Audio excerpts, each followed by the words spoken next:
É um tema que envolve os três poderes. Além das movimentações jurídicas que o Pedro descrevia para a gente, também tivemos o presidente Lula editando decretos que endurecem regras para a atuação das plataformas digitais, o que está gerando reações da oposição. Vamos falar mais sobre esse assunto com a deputada Adriana Ventura, que tem participado das discussões sobre a regulação das Big Techs. Deputada, seja bem-vinda. Bom dia.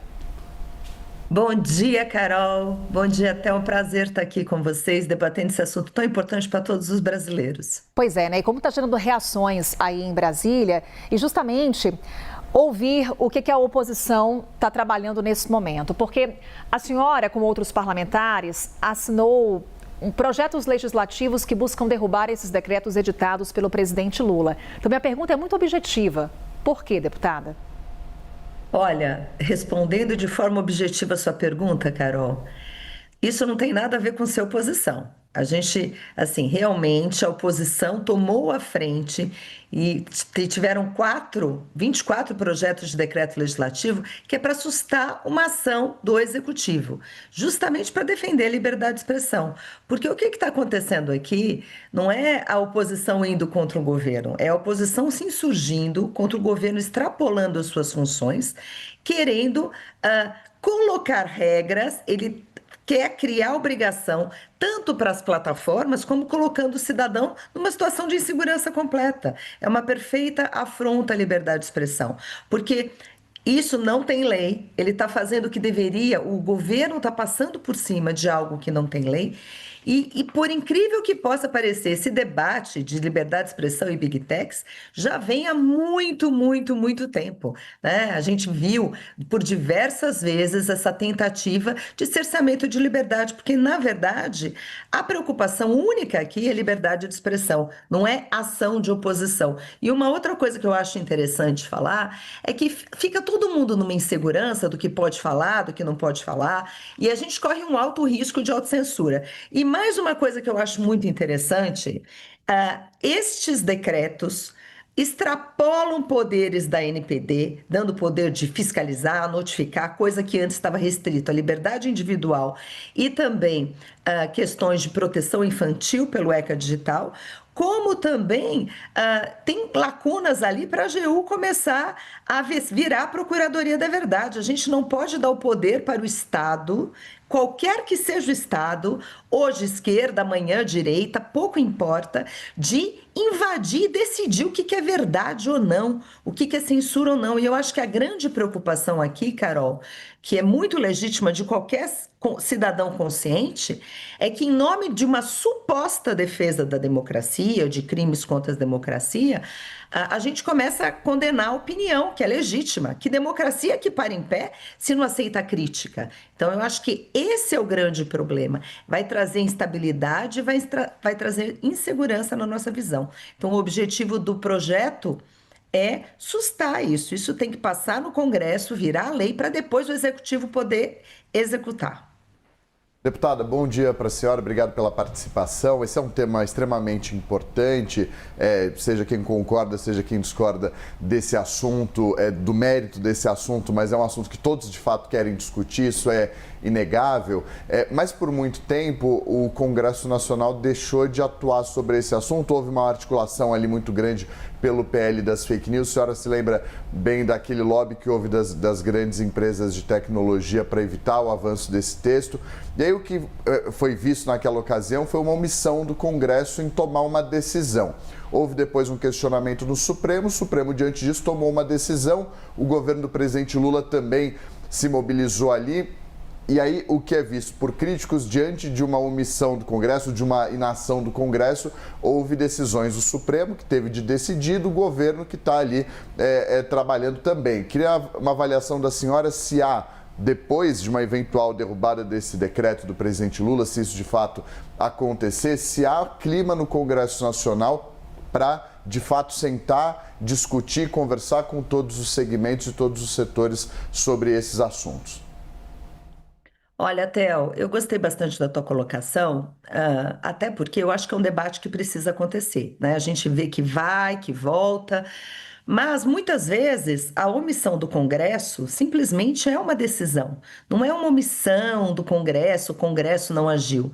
Não assim, o Congresso não tem maturidade para legislar ou o Congresso acha que não é momento de legislar. Porque nesse momento que a gente vê onde a gente existem pessoas com crime de opinião, as pessoas se sentem cerceadas muitas vezes, o Congresso estava muito dividido e achou melhor não legislar, como em vários outros temas. Agora, isso não faz com que o Supremo Tribunal Federal, que é um guardião da Constituição, ele não deve legislar, ele deve guardar a Constituição, assim como o Executivo, que deve executar as leis que o Legislativo, que é o verdadeiro representante do povo, faz, isso não pode virar um cabo de força nessa guerra executivo, legislativo e judiciário, como a gente está vendo.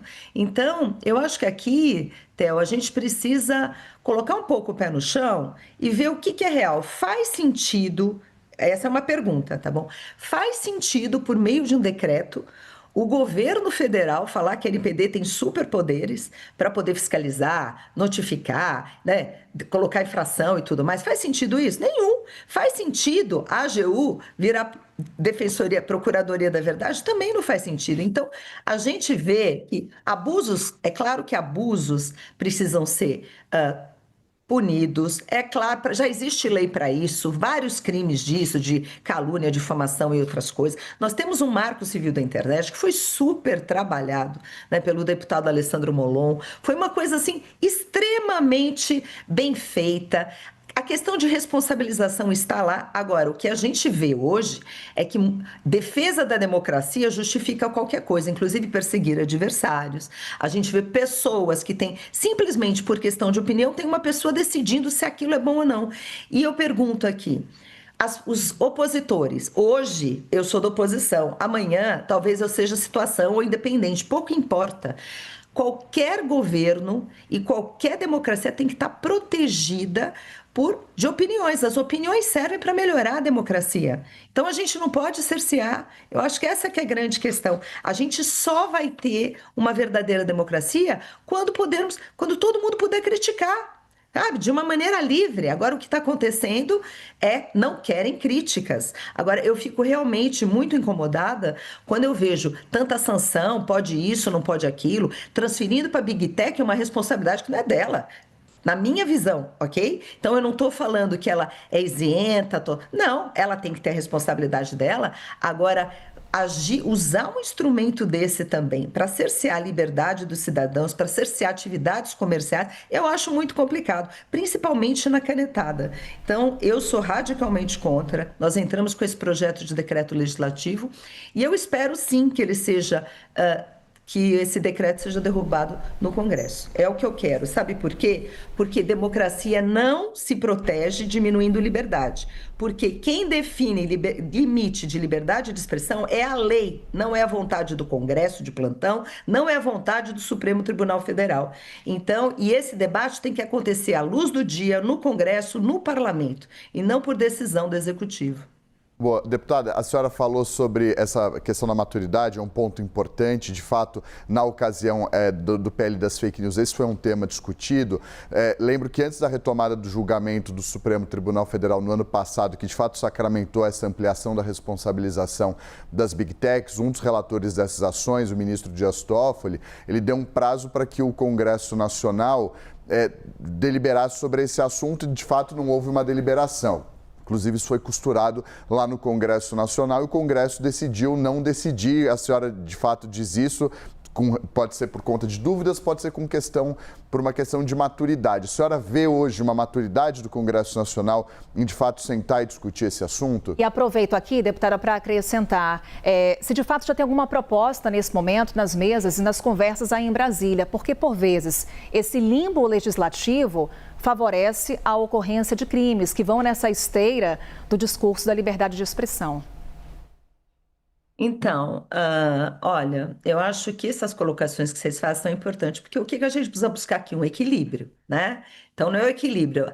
É claro, a internet não é terra de ninguém, não pode ser terra de ninguém. Então, quando fala, não tem lei, claro que tem lei. Tem as mesmas leis que a gente aplica na praça pública, a gente aplica na praça da internet. Eu acho que isso precisa ficar muito claro, porque senão parece que tá valendo tudo, não tá. Respondendo a sua pergunta, Théo, quando você fala desse debate, se eu acho que há maturidade, se não há maturidade, eu, sinceramente, eu acho que todos aqui, principalmente vocês que acompanham tanto política, fazem debates tão importantes, vocês veem que a qualidade do debate legislativo caiu, né? O rito legislativo está muito comprometido. Então, um debate que deveria acontecer de uma maneira sem muita inflamação, mas uma maneira ponderada, equilibrada, com fatos, com dados, virou, infelizmente, um fla-flu de um lado e do outro, né? Então, até pegando o que a Carol falou, né, da esteira do discurso da liberdade de expressão, a liberdade de expressão é a maior das liberdades. Até porque, para corrigir qualquer coisa, a gente precisa de liberdade de expressão. Vocês são da imprensa, vocês sabem isso melhor do que eu. Existe um limite muito tênue entre o que é liberdade e o que pode virar censura. Agora, a única coisa que eu sei, até porque não é um debate simples, é um debate complexo, não acho que o Congresso esteja maduro, sinceramente falando, basta ver que vieram 2 decretos, né, e algumas chancelas por canetada monocrática e às vezes do pleno. Ok, mas o que a gente está falando aqui é que não tem lei específica, não tem esse debate, precisa aprofundar. Nós estamos num debate que muitas pessoas ficam com medo de postar. Você imagina depois, eu fico pensando, você imagina depois uma plataforma, na dúvida, começa a retirar conteúdo, porque pode gerar multa, pode gerar problema, tal. Você imagina uma pessoa que postou aquilo, uma crítica. Qual que é o problema de criticar? Eu exerço um cargo público, eu sou criticado o dia inteiro, faz parte da democracia. Então, a gente não poder criticar política pública, corrupção, tanta coisa acontece. Então, eu fico realmente preocupada com essa invasão de poderes. A gente precisa preservar a separação dos poderes, né? Não é o executivo que tem que definir o que seria definido por lei, é o legislativo. Não é o Supremo Tribunal Federal que tem que legislar algo que o Congresso não legislou, porque não está maduro para legislar, porque não há clima para legislar, né? E a gente vê que não há clima quando assuntos tão importantes foram colocados debaixo do tapete, né? Como o escândalo de INSS, o escândalo do Master, que inclusive com chancela do Supremo Tribunal Federal também e do Executivo. Então, voltando agora para a pergunta de vocês, eu quero que esse debate aconteça, mas num clima moderado, não em clima pré-eleitoral, não num clima onde as pessoas se sintam cerceadas. Ela tem que ser um debate como tem que ser na Casa do Povo, que é o poder legislativo, que é o maior dos poderes, segundo a Constituição. Então, esse debate precisa, mas o Brasil precisa de segurança jurídica e a gente precisa proteger essa separação dos poderes, em nome da democracia. Não é canetando, cerceando e transformando opinião, a possibilidade de qualquer opinião, que a gente vai, cerceando qualquer opinião, que a gente vai defender a democracia. É importante a gente trazer esse debate aqui na CNN com a deputada Adriana Ventura, nessa conversa conosco. Obrigada, deputada. Até uma próxima oportunidade. Muito obrigada, Carol. Obrigada, Théo. Bom dia para vocês. Bom dia.